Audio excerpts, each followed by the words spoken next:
Okay, I guess I'm doing a review on a book. I'm only going to do them one at a time. So if you see a lot of videos on here, there's a lot of different books.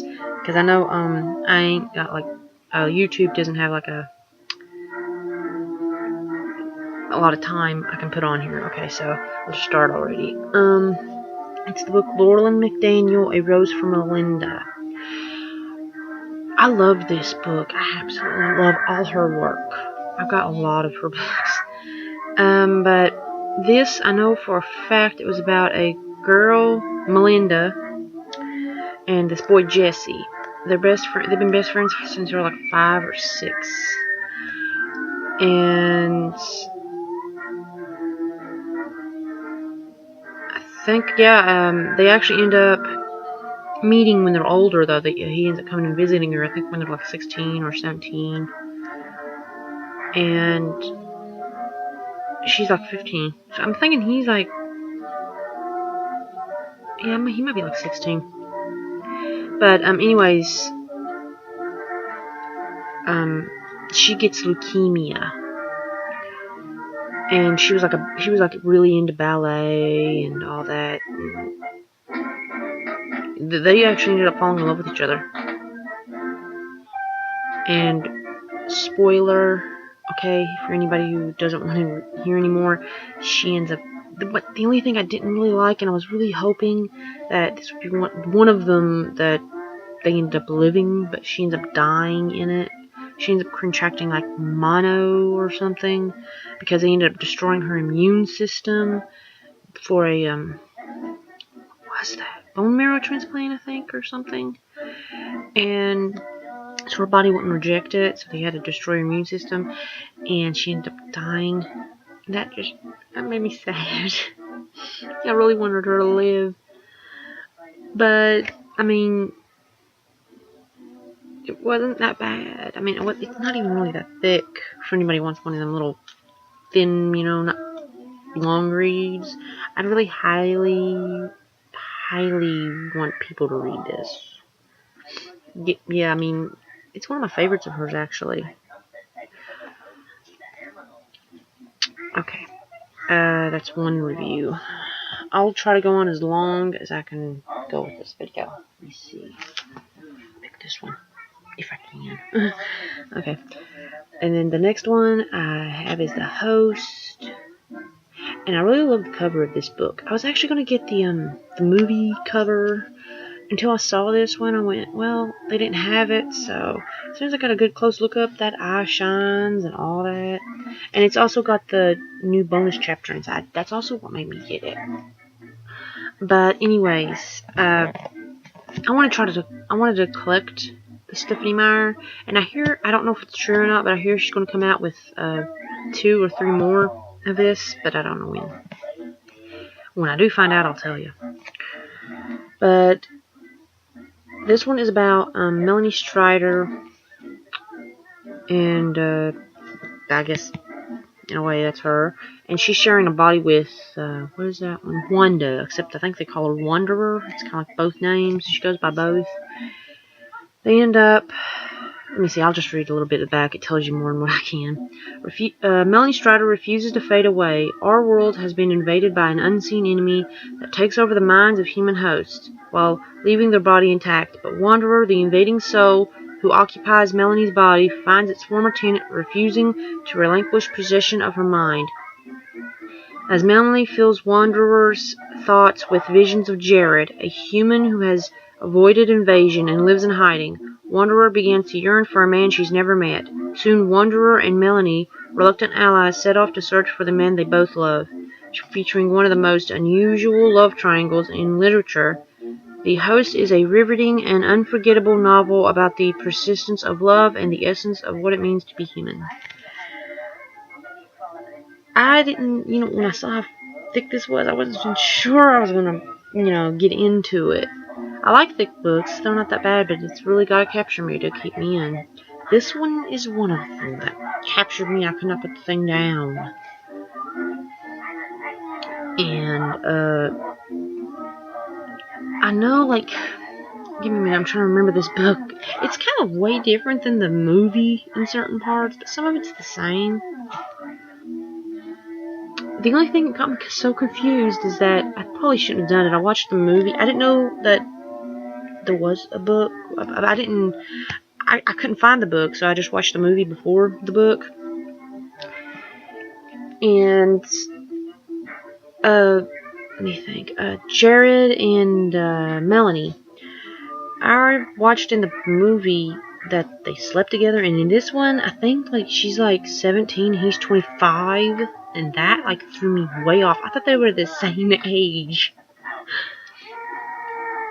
And let me see, Wanda at the end, even though she's with Ian, she still loves Jared. And I thought, what? I mean, I guess she still has a little yearning for him too, but I mean, it was pretty good. I give it like maybe 4 out of 5. Since some of the things did confuse me in this, but it's pretty good. Okay, now for everybody that wants to know, I love true crimes, so you may end up seeing a lot of them on here. So, but here's one. Lipstick and Blood by John Kearney, and it, if you want to see it, says 2 impassioned couples, 1 gruesome murder. This one is about Devon.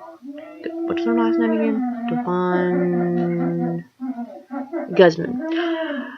She ends up getting killed by him and her, Michelle Hetzel, and I don't remember, Brendan Bloss.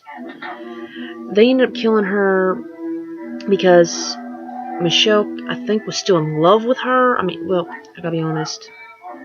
She was a lesbian. Yeah, it's one of them books. But, you know, I'm not really, you know, like against it, you know. But, anyways, I'm trying to remember this book that good. It's been a while since I've been pulling up. But, I'll read you the back. It says, Michelle Hetzel, Carrie Rayner, and Devon Guzman were 3 high school girls who shared a secret, their lesbian desires. After high school, Michelle married Brendan Bloss, 25, while Carrie and Devon lived together. Michelle used her husband's credit card to finance a trip for herself and Devon to the island of St. Croix. I can't really pronounce that. St. Croix? Sorry. Where they secretly wed. Back home in Easton, Pennsylvania, on a night in June 2000, Devon broke up with Michelle, and a series of violent quarrels ensued among the foursome. The next day, Devon was found dead in her car. Devon's death was murder made to look like suicide. Her throat had been cut clear through to the spine. Who was the killer? Carrie Rayner had been physically abusive to Devon in their relationship. Michelle was furious at being rejected by Devon, and Brendan Bloss wanted his wife to stay faithful to him. Forensic evidence indicated that Brendan and Michelle were the culprits. A jury agreed, sentencing them both to life in prison terms. Here is a searing true account of secrets, lives, lethal passions, and savage murder. And I actually really enjoyed this book. Out of all the true crimes, this is one of my favorites. And I gotta highly,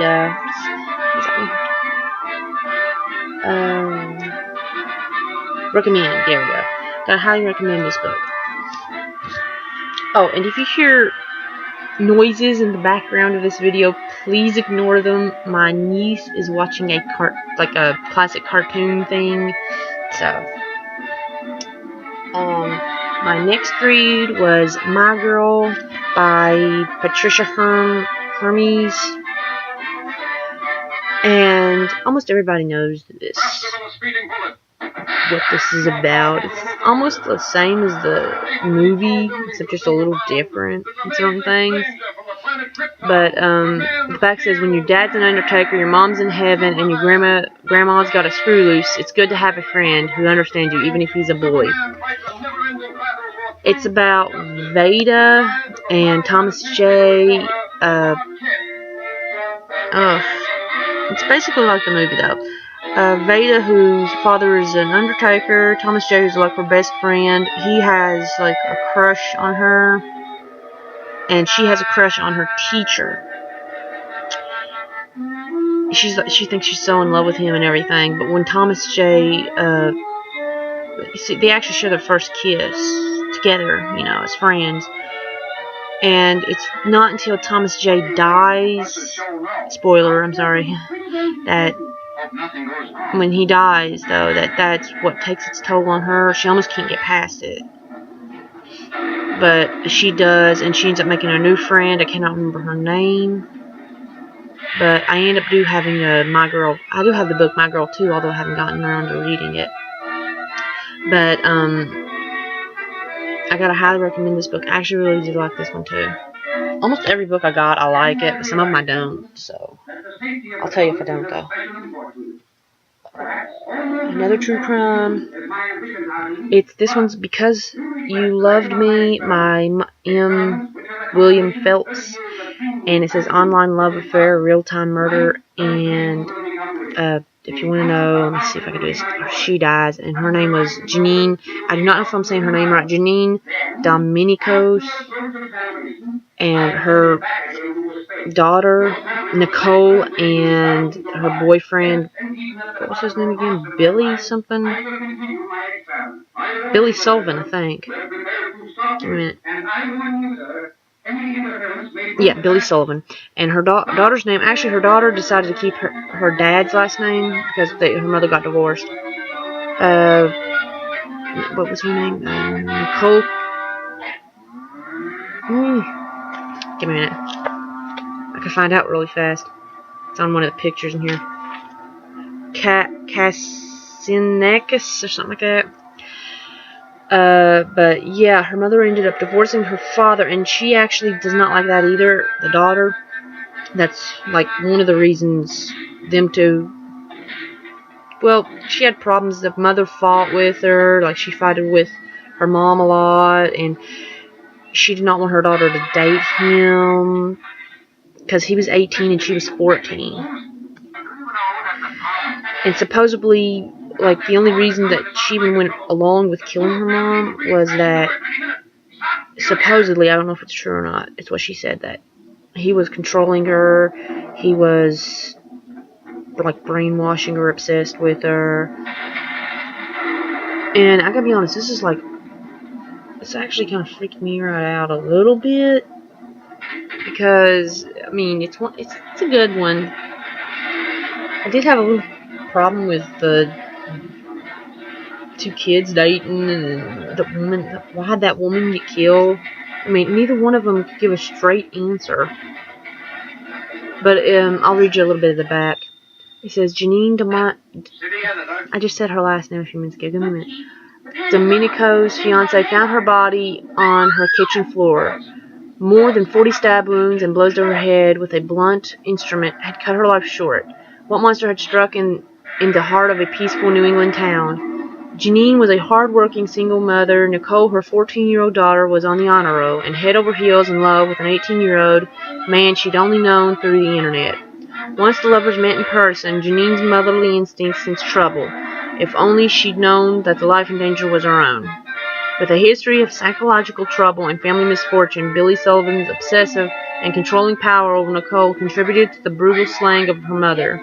But it was Nicole's stunning confession and guilty plea that led to Billy's sensational trial, where a sordid tale of love, loss, betrayal, and murder finally took a cold-blooded killer offline and online for justice.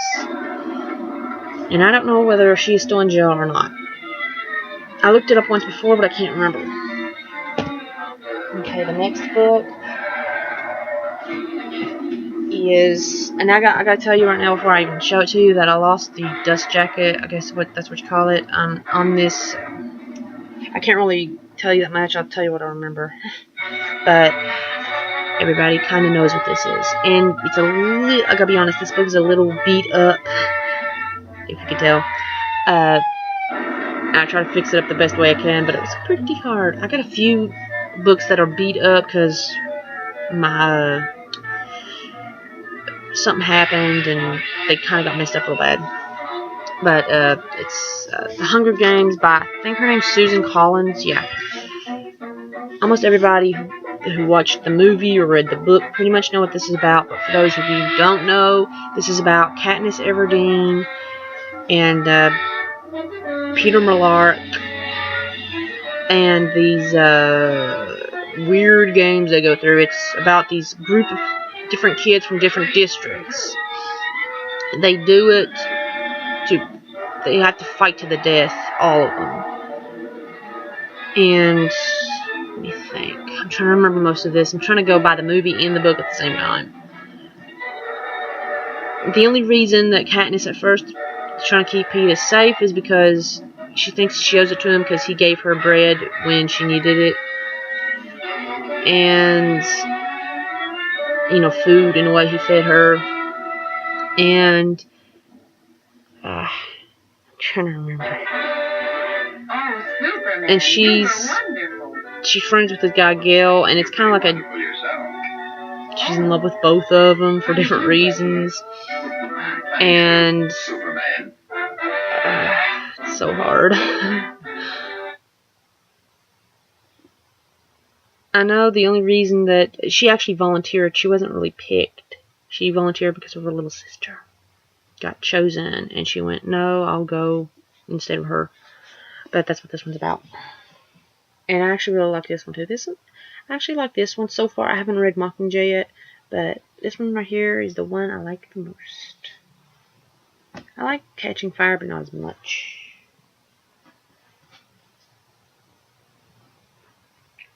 I got this one. I read this one. It's about Stolen Innocent by Alyssa Wall. And it's my story of growing up in a polygamous sect, becoming a teenage bride, and breaking free of Warren Jeffs. I just grabbed this. I didn't even remember Alyssa Wall at first. I just grabbed it because it was a true crime book. That's it. And as soon as I knew that the person lived, I said, well, it's a true crime that they lived in, that the survivor. All I know is that this one is about her life and, becoming happy, breaking free of all the problems and stuff. I'll read you the back what I can. In September 2007, a packed courtroom in St. George, Utah, sat hushed as Alyssa Wall, the star witness against polygamous sect leader Warren Jeffs, gave captivating testimony of how Jeffs forced her to marry her first cousin at age 14. This harrowing and vivid account proved to be the most compelling evidence against Jeffs, showing the harsh realities of this closed community and the lengths that Jeffs went to in order to control the women in it. Now, in this courageous memoir, Alyssa Wall tells her incredible and inspirational story of her time in the Fundamentalist Church of Latter-day Saints. Every time I try to say that, it makes me tongue twister. FLDS. Telling how she emerged from the confines to help bring one of America's most notorious criminals to justice. I know that she ends up marrying another man she meets over there. She ends up falling in love with him, getting married, and having 2 kids by him. And I really was happy for her on that. And this was actually a really pretty good read for anybody who likes true crimes. And I almost couldn't put the thing down because this thing was so good. I gotta be honest, I really felt really bad for her because she kept having them more husband, I guess you could say, ex-husband. She got pregnant a couple of times, but she kept miscarrying. That's what made me feel so bad for her.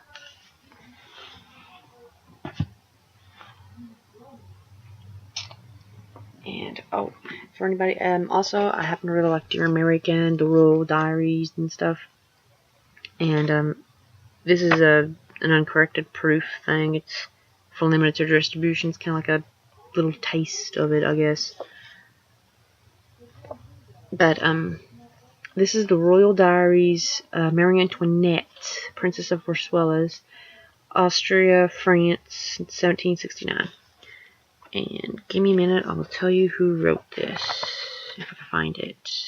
Oh, Catherine Lasky wrote this.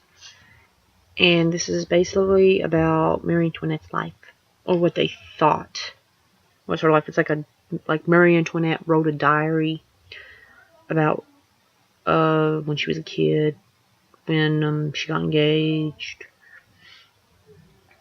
got married. It even shows like old paintings and stuff. Even in the true crime, they also show real photos of the people and stuff. And this one's also got like history, like back in them days and stuff. I'll read you the back. It has come to at last the marriage proposal. King Louis's I'm bad at reading Roman numerals. Give me a minute. I'm bad at reading Roman numerals, and I don't know if I'm saying the numbers right. But King Louis's the 15th personal envoy arrived this morning. I called immediately to Mama's summer house, the Glorietta, where she works on the hottest days. I did not know what I was being called for. Indeed, I thought maybe Louisa told Mama about our picnic, and I was to be reprimanded for hill rolling. But as soon as I set foot in the cool marble receiving room, Mama was out of her chair behind the desk and running toward me. She crushed me to her bosom and whispered, Antonia, you are to be married. You are to be the Queen of France. Her cheeks were wet with tears, and soon mine were pale. But, I really like all these books, and I really wanted the other one, but this is the only one I could find. I wanted, Anastasia, and then Cleopatra, and I ended up having to get her first, but I really didn't mind. I mean, I heard about her, so it wasn't like I was going in too blind, but,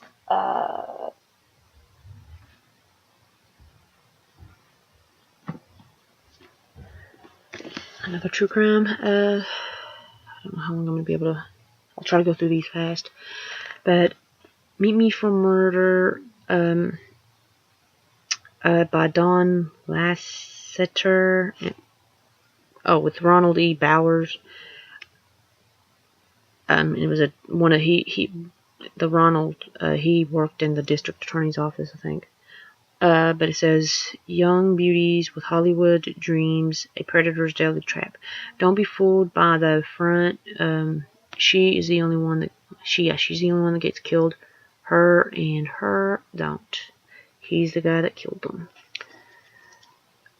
It says, Hope of Beauty, Christy Johnson, 2001, thought she was auditioning to model for a James Bond promotion following the directions of the man who approached her in a shopping mall. She drove to a mansion in the Hollywood Hills with a black miniskirt and stiletto heels. Weeks later, Christie's body was found, photographed by the county coroner. Her partially clad body had been found on a slope off Skyline Drive.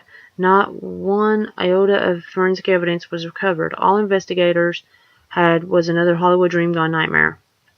But what seemed like a dead end soon found its lucky break. Responding to the news reports about Christie's murder, calls from women came pouring in, all of them victims of bogus modeling gigs. One composite sketch later, Victor Paleogis, 40, I don't know if I'm saying his name right, already on parole for sexual assault, was taken into custody. Halfway through his sensational trial, Paleogis stunned everyone by entering a guilty plea and was sentenced to 25 years to life. I don't remember this book that much, but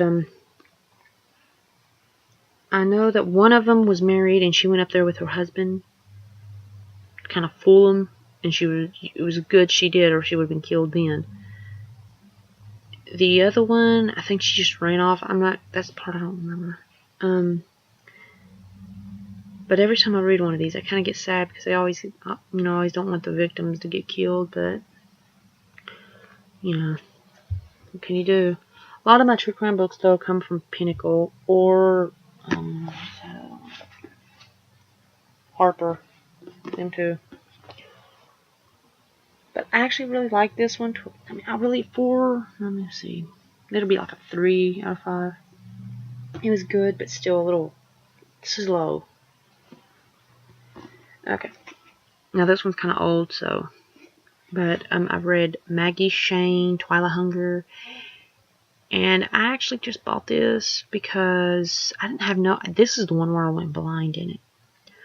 I just bought it because of that right there. It was $4.99. I didn't have much money at the time, so And it says right here, if you can see it, his touch promises ecstasy, his kiss offers immortality. And, I mean, I thought, you know, I'll give it a try because I liked vampire books at the time. I still do. But, you know, I kind of was like obsessed with vampire books for a while. I'll read you the back of what I can and I'll tell you a little bit about it. He is every woman's fantasy, yet he remains alone and untouched. His world is one of secrecy and solitude, darkness and danger. Now one woman has found his journal. She has told his secrets. He must stop her, and there is only one way. When struggling screenwriter Morgan Da Silva uncovers the ancient leather diaries in the attic of an old house in Maine, she is swept into the seductive world of a long-dead madman who has believed himself a vampire. Now that Dante's story has made her rich and famous, Morgan is wasting away. At night she dreams of him, an erotic fantasy so real she can see the marks on her neck, feel her life's blood draining from her, almost as if he were real. He comes to her at night, watching her, wanting her. She is one of the chosen. She can be his if he desires, and he desires it so much that he is filled with a terrible fear. He knows that his kiss can save her from destiny's curse and from the enemies who stalked them both. But to save her, he must trust her with his life, with his love, with the promise of immortality. This is the Chosen is the only ones in this one, the vampire way. The Chosen is the only one that can be turned into a vampire. Not everybody can be changed. Although the Chosen end up dying young, so most of the times they don't even get turned. They end up getting just protected and then dying. Dante and her, there's this other one that shows up in this too, Seraphina. I have a book on her too. But Seraphina doesn't want Dante with Morgan because she gets jealous. But I'm trying to remember. Okay, spoiler if anybody hasn't read this. She does get changed by Dante. They end up falling in love. She ends up finding she has a twin sister. She was adopted, and she ends up getting changed, and then she still ends up living in the house, but they live in like the basement part. Her and Dante. And I haven't read all the series on this. I think this is the Wings of something series. I'm not sure. The Wings of Night, I think. I've got a lot of them. I don't know if I got them all though. But I couldn't, you know, I didn't even know this was a series. I just picked it up. But this one's really, really good. And this is an adult book. Like adult paranormal romance. And just so everybody would know. This is really good. I gotta highly recommend it. Okay. I'm just gonna go ahead and read this one off. I do like R.L. Stine's Goosebumps, Fear Street, everything. Although I haven't read the adult one that came out with Red Rain, I ain't got that one yet. I want to though. But this one's R.L. Stine, Goosebumps, My Harriest Adventure, number 26. I don't find all these either. They're hard to find. And this is a library bought it from there. I'd get that off, but you rip the paper. I don't want to do that. But it says it keeps growing and growing and growing. Larry Boyd just found the coolest thing in the trash. It's an old bottle of Instatan. Rub on a dark suntan in minutes. That's what the label says. So Larry and his friends do, but nothing much happens until Larry notices the hair. Dark, spiky hair growing on his hands and face. Really shiny hair. Hair that keeps growing back every time he shaves it off. I know in this one that... spoiler. That... big spoiler. The whole town's run by this mad scientist. And he's experimenting on animals. And he turns these animals into humans. And these kids are actually dogs. And at the end, though, they let every dog be dogs. And they end up using cats. So really his new master is going to be a cat. His old pet cat. And his parents, though, well, he wasn't really his parents, but his parents end up still keeping them, though. But, I actually like this one a little bit, but it's like, I'll give it a 3.5 stars. Another true crime. I think it's the last one too. Oh yeah, last true crime anyways. But this one's Kill Grandma for Me by Jim DeFelici. I don't know if I'm saying his name right. And it says, if I kill her, will you love me? Yeah, maybe we should shoot her. Just do it. I know. This is what shocked me. That girl is 13 and that boy is 15. And 13 mothers. That's the only reason they killed her grandmother. Because they wanted to be together and she wouldn't let them. But I heard that, I don't know if she was telling the truth or not, but the grandmother used to like abuse them. I mean, she has a sister. Her sister denied it. But still, just because it didn't happen to one kid doesn't mean it didn't happen to the other. Maybe Wendy remembered it differently. I don't know if it's the truth. But on the back it says, on the morning of December 31st, 1994, a little girl ran barefoot through the streets of Quiet Sagittarius, New York, clad only in her nightclothes and crying out in fear and pain. The story she told would shock the town of a vicious murder and a teen couple's obscene 3-day orgy of sex and junk food. When police investigated the girl's claims, they found the body of her grandmother stuffed into the trunk of the car and began the pursuit of a killer. At first, suspicion fell on 15-year-old James Evans, a violent, troubled teenager known to be a ticking time bomb, but soon the terrible truth about his 13-year-old lover, Wendy, would come out. The angelic-looking honor student had convinced James to strangle her grandmother with a kite string. Then she took her own little sister prisoner, took her grandmother's money, and began an odyssey of sin. This is a graphic and shocking account of one of the most bizarre killings ever committed in the state of New York. From the heinous crime itself to the sensational trial, Jim DeFelici tells the story of depraved teenage lovers who made a game out of killing an innocent elderly woman and used a vicious murder to prove their love. I don't know if she was telling the truth, but again, I do. Even if it was the truth, I still feel sorry for the old woman, even if she was abused. Because she was using all her money, and she was like on welfare, child support. No, I don't think she was getting child support. She was on like a welfare or SSI or Social Security or something like that. And she was spending all that money on the kids. All of it. She barely got anything for herself. She got the kids everything they wanted. And yet, this happens to her. So sad.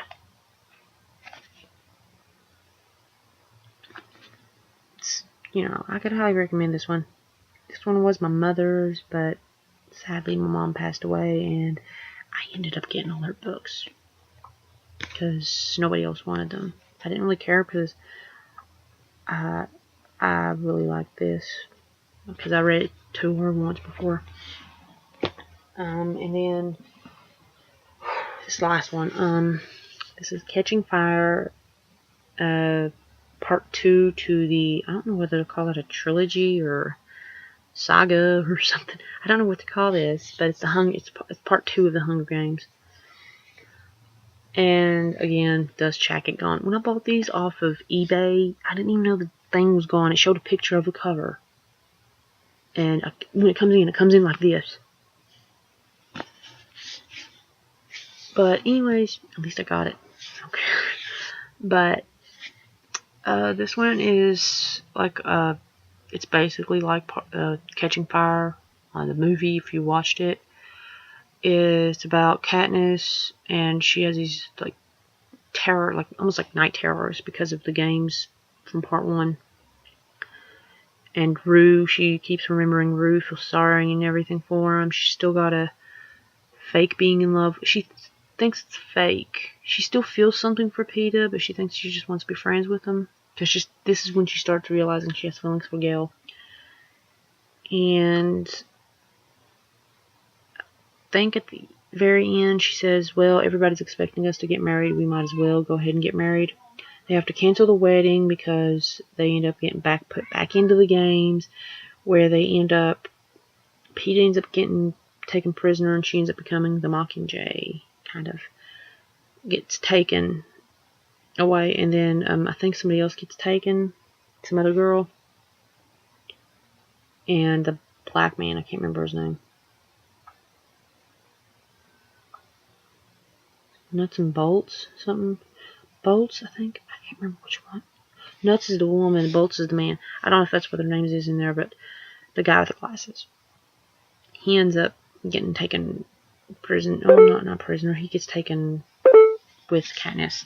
And that's all I got to say today. So as soon as I read more, I'll do a review on more. Bye.